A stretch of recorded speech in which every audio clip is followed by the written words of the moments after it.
Les footballeurs sont souvent attendus à mener une vie de luxe, voire à assurer leur survie jusqu'à un âge avancé.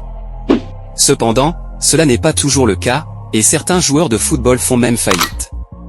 En effet, des statistiques révèlent qu'environ 40% des joueurs de la Premier League déclarent faillite après leur retraite. Dans cette vidéo, nous allons vous présenter l'histoire de quelques footballeurs qui ont connu des difficultés financières après avoir gagné des millions. Paul Merson. Paul Merson était connu pour sa carrière passionnante à Arsenal entre 1985 et 1997, et il semblait qu'il aurait gagné suffisamment pour posséder sa maison, avoir plusieurs voitures et vivre pendant longtemps. Cependant, avec sa retraite en 2006, la dure réalité a été frappée. Merson avait une dépendance au jeu qui lui avait fait perdre des millions par le passé. Malgré une cure de désintoxication pour s'améliorer, Merson est retombé dans ses anciennes habitudes en 2019.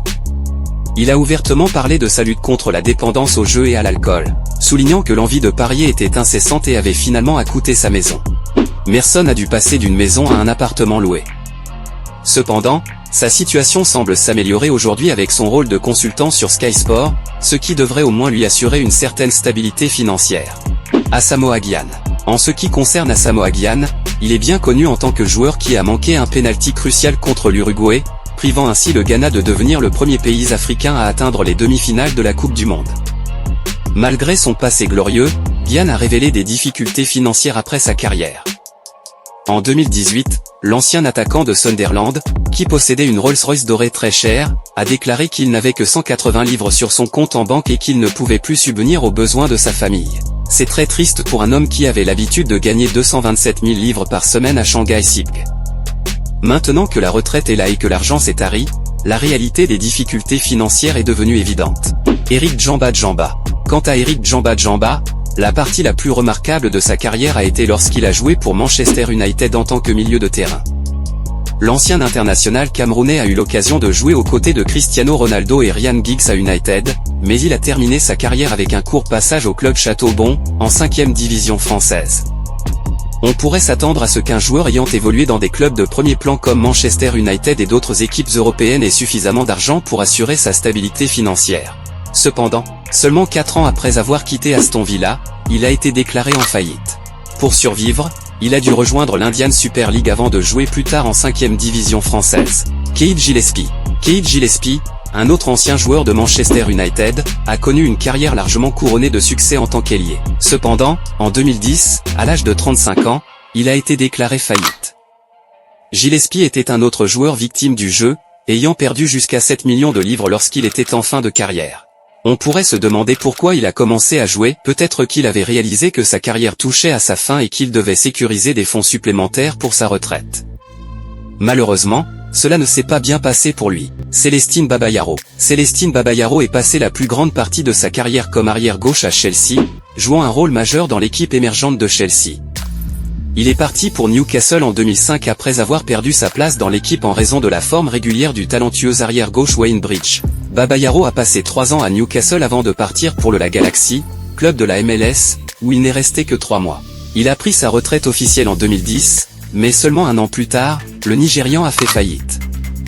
La raison de sa faillite n'est pas claire, mais il semble que Babayaro n'ait pas bien géré son argent, peut-être en raison d'une addiction au jeu ou d'investissements infructueux.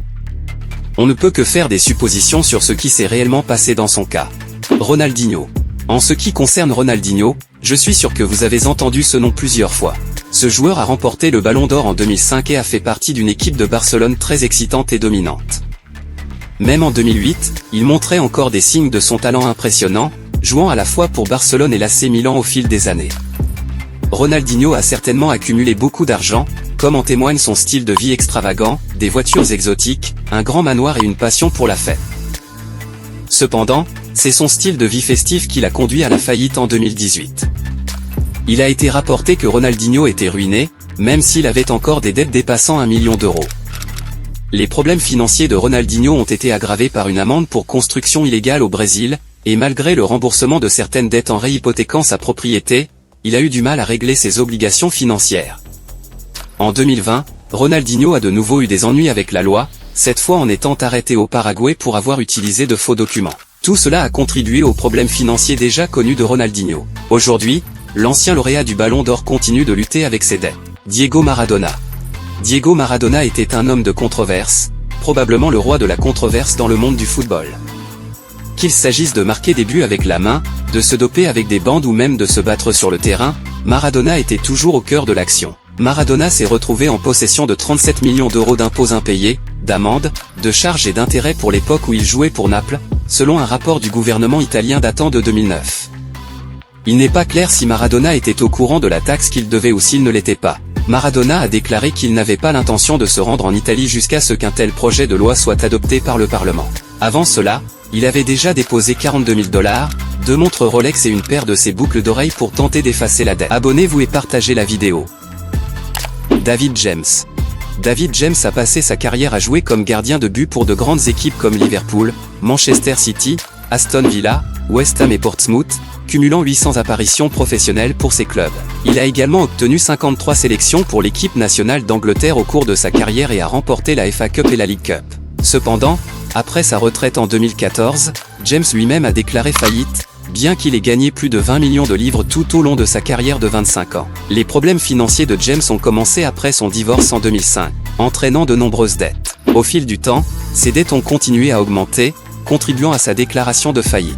David James a essayé de compenser une partie de sa dette en vendant des maillots signés. Le maillot de l'Angleterre des Trillions lors de la victoire en Coupe du Monde contre l'Argentine en 2002 s'est vendu pour 672 livres, le maillot de gardien de but de la campagne du Liverpool FC de 1995 à 1996 a rapporté plus de 160 livres, et un maillot numéro 1 de Portsmouth que James a porté en 2008 s'est vendu pour 480 livres. Un autre article qui a été vendu pour un peu plus de 100 livres était un vélo antique Raleigh chopé, emballé et inutilisé. Leandri était un adolescent prometteur de l'Angleterre à la fin des années 1990. Au sommet de sa carrière, il gagnait 3000 livres par semaine en jouant pour Aston Villa.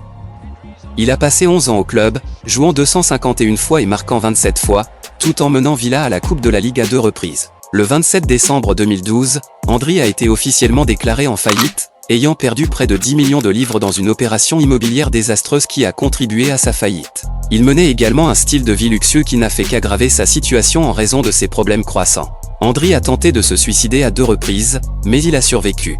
Son divorce a été l'un des facteurs majeurs contribuant à ses problèmes financiers. Les facteurs qui ont contribué aux problèmes financiers de Leandri et à ses 2 tentatives de suicide sont complexes. Aujourd'hui, Leandri travaille comme commentateur pour Sky Sport. Aussi glamour que puisse paraître la vie de footballeur pour certaines personnes, elle est très courtée. Lorsque la retraite arrive, l'argent se tarit dans la plupart des cas. En ce qui concerne les autres footballeurs mentionnés dans la liste, il est difficile de dire qui aurait pu avoir une histoire différente. La transition de la carrière de footballeur professionnel à la vie après le football peut être difficile, et beaucoup de joueurs ont du mal à s'adapter à ces changements. En fin de compte, chaque cas est unique, et il est important de reconnaître les défis auxquels sont confrontés les footballeurs après leur carrière et de travailler à sensibiliser et à fournir un soutien pour aider à atténuer ces difficultés financières. Abonnez-vous et partagez la vidéo.